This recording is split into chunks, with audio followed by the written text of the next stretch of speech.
What we see is we don't see very many very, very good mental health drugs on the market right now. And what we're seeing, certain classes of drugs, maybe it's in the psychedelic area, for example, as we run trials versus existing drugs, we're seeing things that are doing much, much better than what's on the market. Hello, you're watching Proactive. I'm joined by Dennis Purcell, who's just been appointed chairman of Graft Polymer UK. Dennis, congratulations and good to meet you. Can you tell us a bit about your experience and background and why you're suited to Graft Polymer UK? Thanks, Stephen, and nice to meet you, and thanks for having me today.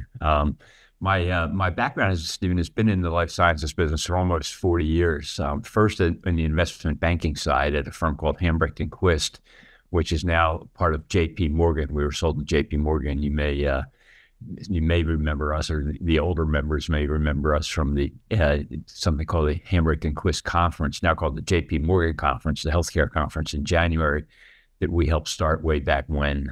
When we got acquired, I started a venture capital firm for the last couple of decades called Acelink Capital, focused on the life sciences business, and based in New York. But through my experience as an investment banker and then as a venture capitalist, I've taken kind of hundreds of companies public and invested in hundreds of companies, so that I've been around the industry for a long time, kind of seeing its growth all the way from the early days to the days that we're in today, which is kind of the most exciting time we've been in terms of innovation. So why have you decided to take up the role of chairman of Graft Polymer? I think that Stephen, when we look going forward, there's so many areas of unmet medical need.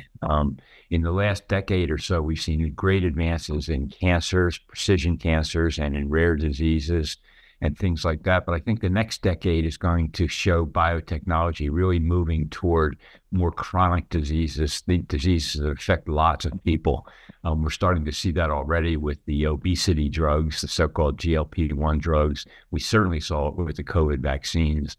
And it's my belief that mental health is going to be one of the areas that we must tackle going forward over the next decade, because it's so prevalent around the world. In fact, almost over 40% of us at one stage or another in our life are going to have mental health, some mental health issue. And the pharmaceutical industry to date, or the drug industry, I should say, to date, has only 8% of the drugs on the market right now are devoted to the mental health industry. So I think there's great opportunity in that area, among others, to start to treat more of the population than we have in the past. So I think it's a great time for that, and it's a great time to make deals, actually, and do transactions and partnerships. So I think that with my background, having done a lot of mergers and acquisitions, having invested in a lot of companies, that I might be the right person right now to help Anthony and David not move forward in their quest to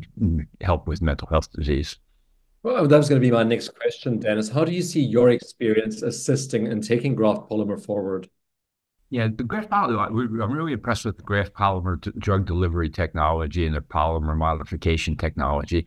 And I think that one of the issues in mental health has been delivering drugs to the brain, delivering them properly to the brain. And I think that Graft Polymer, with their technology, is going to be able to use that and help enhance the absorption or stability of lots of different drugs. So I think there's going to be different partnerships that are going to be able to be made with different types of biotechnology or pharmaceutical companies going forward. And hopefully some of my background is going to help craft or structure some of these partnerships going forward. And that's how Graft Polymer is going to be able to grow.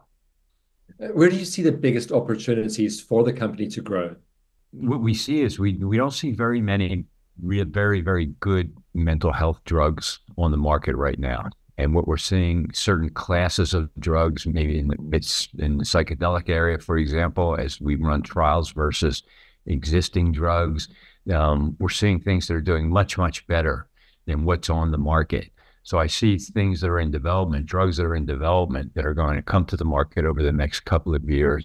There are going to be new mechanisms of actions, new ways of thinking about mental health, PTSD, treatment treatment-resistant depression, addiction, things like that are affecting many people. I mean, even if you just look at post-traumatic stress syndrome, just in developing countries, there's almost 20 million people that have that issue, and we have no particularly effective treatments right now. So hopefully, if we can kind of get the right medicines and deliver them properly, that we can start to help treat some of these patients.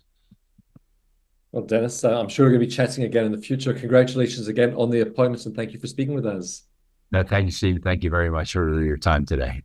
You're welcome. Dennis Purcell, Chairman of Graft Polymer UK.